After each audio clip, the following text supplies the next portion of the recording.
Hi po, good morning. Ang iba-vlog naman po natin ngayon ay tungkol sa lindol. Kasi nga po, di po ba? Ayan na naman tayo, yung mga bagay-bagay sa lindol. Ang mangyayari po dyan kasi, ang mga problema natin ay yung mga bata. Kasi nga pedya po ako, di po ba? Yung mga bata ang concern ko kasi wala silang kamuwang-muwang. So, ituturo natin sa kanila ang mga gagawin po before, during, and after the earthquake. Yun ang ituturo natin. So, before the earthquake, ito yung before. Yung wala pa po tayong lindol. Hindi pa nangyayari. Tuturuan na natin yung mga bata. Ito yung information dissemination sa mga bata. Ito yung mas magandang turuan na natin sila habang wala pa. Habang hindi pa nangyayari.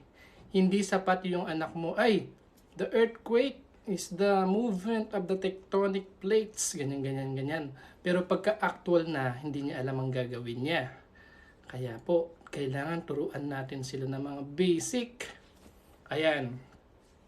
So ano po yung mga basic? Yung mga, di ba tinuturo sa school, yung drop, cover, and hold. O kaya duck, cover, and hold. Yung mga ganon. So, during the earthquake, ang ituturo natin sa kanila ay maghanap ng lamesa na matibay. Kaya napaka-importante po, no?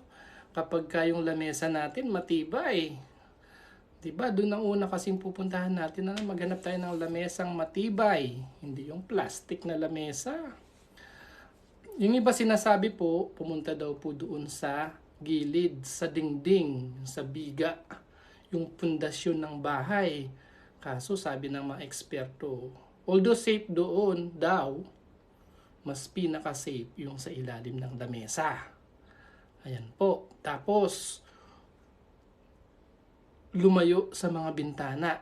Bakit? Kasi yung mga bintana, kapag ka nag-pressure yung pagka guguho yung building, tatalsik yung mga salamin papunta sa inyo. Kaya lumayo sa mga bintana. Lumayo sa mga pinto. Kasi sa mga studies, yung mga pinto, maiipit ka doon kapag gumuho. Karamihan, pinto gumuguho din. So, ang pinaka-safe talaga, doon sa ilalim ng lamesa na matibay. Tapos, wag daw pong yuyuko. Kasi kapag lumilindol, mahihilo ka, di ba? Kapag yumuko ka naman ng sobrang yukong-yuko, dapat medyo nakayuko ka pero nakatingin ka sa paligid. At huwag niyong turuan, baka mag-video pa yung mga anak niyo sa cellphone habang lumilindol ha, para lang may mai-content. Kailangan aware kasi kayo, kailangan coordinated kayo dun sa loob ng bahay. Ayun, naalala ko tuloy nung lumindol noon, nanonood ako nung kay Richard Gomez at kay Don Solueta. Doon pa sa sinihan, Diyos po, tatakbo ka talaga sa labas kasi doon sa sinihan, nalalaki ng mga bato-bato yung mga bubong sa loob ng sinihan, di po ba? Ayan.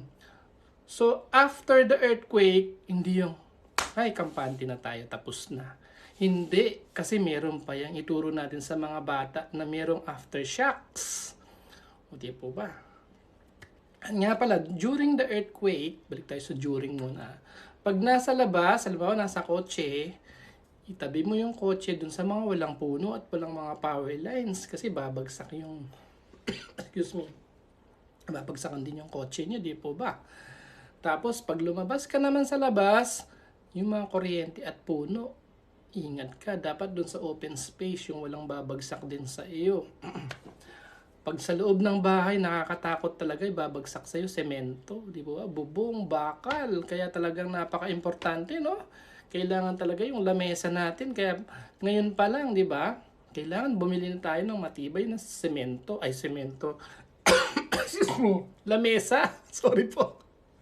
Matibay na lamesa. Napaka-importante, di ba? Pag lindol. Di ba?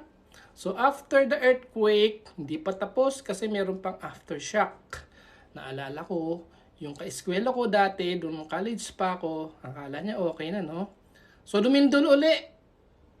Nagpanik, tumalon. dun sa fourth floor ng building. Di ba? Kaya dapat yung presence of mind, huwag magpanic. Yun ang mga ituturo natin sa mga anak natin po. Yung aftershock, kailangan mag-evacuate daw sa open space muna. Kung pwede, cancel muna yung work after the earthquake. Wala nang pasok after the earthquake kasi merong mga aftershocks. Yun minsan hindi alam no? Kasi tapos na yung earthquake, okay na. Hindi, meron pang aftershocks. Kaya pupunta tayo sa mga evacuation center o kaya sa open spaces kasi merong aftershocks. Yun lang po, ang haba na naman ng video na ito.